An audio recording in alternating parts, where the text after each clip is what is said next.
Je suis ravie de vous retrouver avec l'ensemble de nos éditorialistes, de nombreux invités également pour continuer à faire vivre cette soirée, ce premier tour et en tirer à cet horaire les principales leçons. Une autre campagne démarre désormais et c'est un paysage politique en pleine recomposition ou bien décomposition sous nos yeux.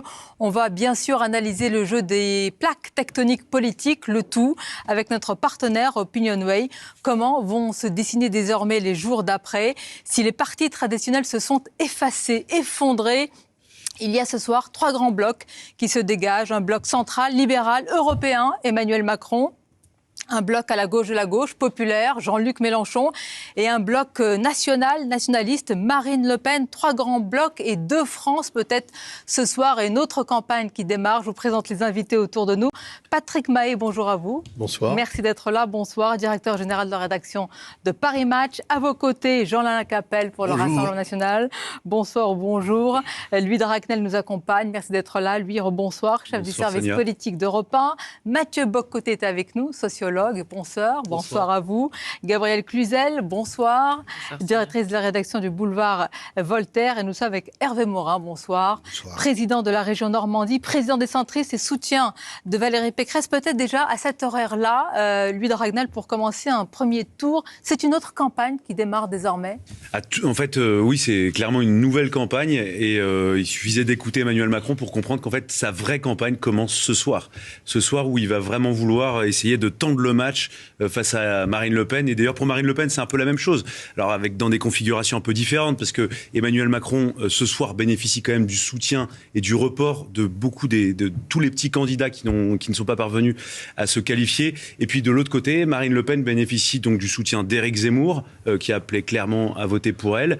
On verra ce que fera la France Insoumise, parce que vraiment, toute l'élection va se jouer en fonction de ce que font les militants, les électeurs de la France Insoumise. Il faut quand même rappeler que c'est 20% des électeurs donc, qui ont fait ce choix-là au premier tour et une bonne partie d'entre eux va sans doute aller voter. Vous diriez qu'ils sont les arbitres, Louis Dragnel, aujourd'hui ce soir, ce sont des arbitres très importants. Ce sont vraiment eux qui peuvent donner le là en fait de ce second tour.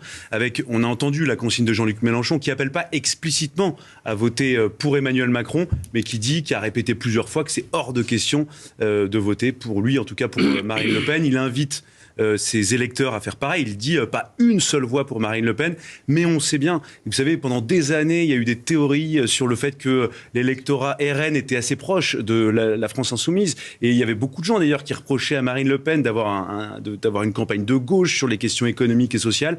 Eh bien, on va voir, ça va être le verdict un peu dans 15 jours. On verra si ces électeurs de gauche de la France Insoumise se reportent vers elle, ou plutôt vers Emmanuel Macron. Il faudra parier aussi qu'une partie d'entre eux n'iront pas voter parce qu'il y a quand même au sein de la France Insoumise des gens pour qui c'est à la fois insupportable de donner une voix pour Emmanuel Macron et insupportable de donner une voix pour Marine Le Pen. On va en parler, détailler cela. Mathieu Bock-Côté, j'ai parlé de 3 blocs. Un grand bloc central, libéral, européen. Un autre bloc à la gauche de la gauche, populaire. Un autre bloc qu'on peut qualifier aussi de populaire, mais nationaliste. Est-ce que ce sont ces 3 blocs qui se sont installés? Puis nous verrons ensuite en affinant qu'il y a 2 France peut-être aussi qui se font face. Assurément. C'est-à-dire que le vieux clivage gauche-droite tel qu'on l'avait connu à tout le moins a fini de se désintégrer. Et ces 3 blocs se laissaient deviner depuis un bon moment dans la vie politique française. On pourrait dire que dès Maastricht, et ensuite l'histoire va s'écrire à différents rythmes, mais ces 3 blocs se laissaient deviner. Et la question qui se posait dans la présidentielle, c'est de savoir à droite finalement qui allait avoir la direction de ce bloc. Est-ce que c'était Marine Le Pen ou Éric Zemmour? Ce soir, la réponse est très claire. C'est Marine Le Pen. Et ça nous conduit à une présidentielle qui va se vivre comme un double référendum. C'est-à-dire, d'un côté, Emmanuel Macron va appeler une forme de référendum contre l'extrême droite ou sur le mode « sauvons la République, sauvons la démocratie ». Donc, voter pour moi n'est pas un vote politique, mais c'est même un choix moral, une nécessité morale.